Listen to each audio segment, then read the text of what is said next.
Hi everyone. It's time for a grandpa story. And right now it's Christmas time. Today is the day after Christmas. And I thought I would share a story that talks about Christmas and you can think about it in a little different way. There was a man, he lived out in the country, had a family, and it was Christmas Eve. And his family, his wife and kids, were getting ready to go to the Christmas Eve service at their church.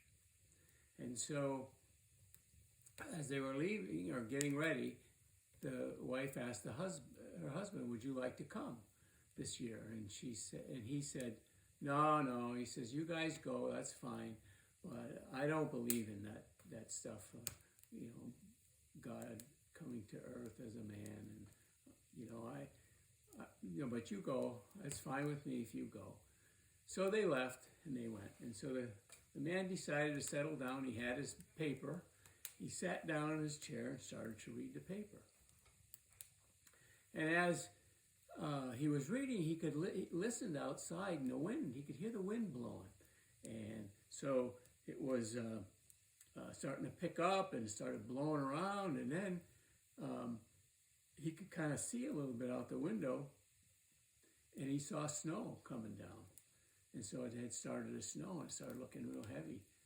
He says, "Well, it's winter time." And so he went back to his paper, and then all of a sudden he heard a thump, and it came from his window. And so he went over and he pulled over the curtains, and he could see right at the bottom, outside on the ground, there were a small flock of birds. They were like sparrow kind of birds. And he says, "Oh my gosh," he said, "with this storm out there, these birds are gonna, get caught in the storm and they're gonna, freeze to death." And so and this man was a kindly man. So he says, well, maybe I can go help these birds.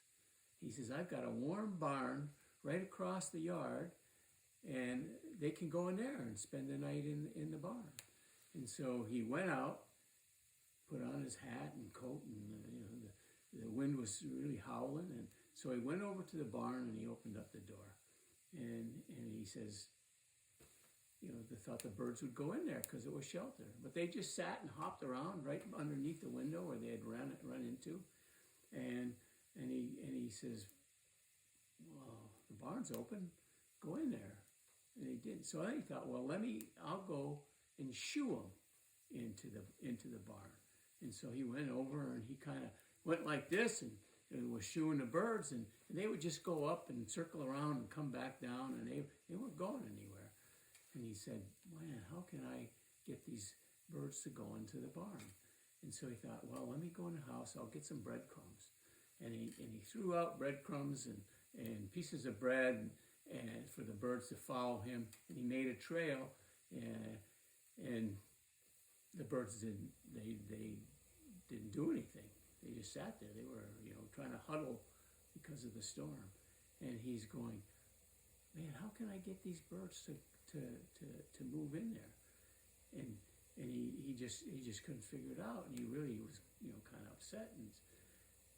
And so he was thinking to himself, well, they don't understand. They don't know that there's safety over there. They don't know it's a good place to be.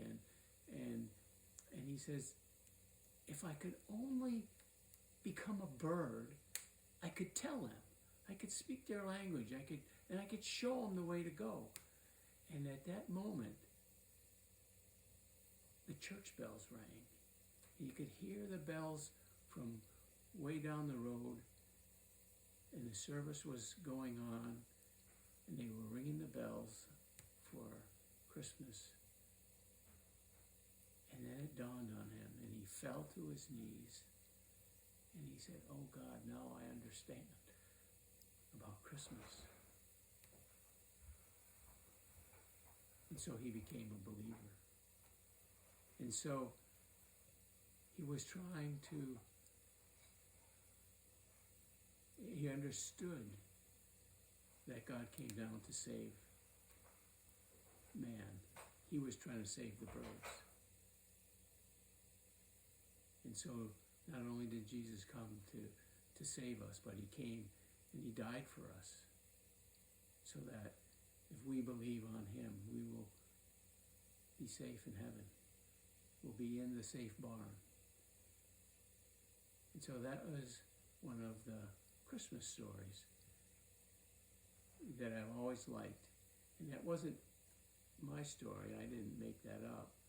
That was Paul Harvey's story. It was a Paul Harvey Christmas story. And I've always enjoyed that ever since I heard that many, many years ago. So it makes things a little more clear for some people. So thanks for listening, and we'll see you next time.